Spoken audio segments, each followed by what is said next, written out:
ఈ రోజు నేను మీకు కథ వినిపిస్తాను. ఒకప్పుడు ఒక వ్యక్తి తన ద్వారం మీద ఇలా రాశాడట, నేను ఎంతో దుఃఖంలో ఉన్నాను, దయచేసి నన్ను కలవడానికి ఎవరూ రాకండి అని. కొంతసేపటి తర్వాత అతని మిత్రుడొచ్చాడు. అతడు ఆ మాటల్ని చదివాడు. అయినా సరే వెళ్లి అతన్ని కలిశాడు. అతను ఏమన్నాడంటే, నాకు చదవడం రాదు, కానీ నీ మనసులో ఉన్న దుఃఖాన్ని చదవటం మాత్రం నాకు బాగా వచ్చు అని అన్నాడట. అలాంటి వాడినే మంచి మిత్రుడు అంటారు.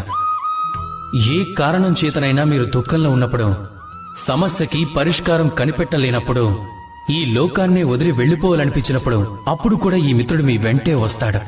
అతడు మీ సమస్యని పరిష్కరించలేకపోవచ్చు, కాని నేనున్నానని ధైర్యం ఇస్తాడు. అతడు మీ దుఃఖాన్ని తగ్గించలేకపోవచ్చు, ఆశాకిరణాలని తప్పకుండా చూపించగలడు.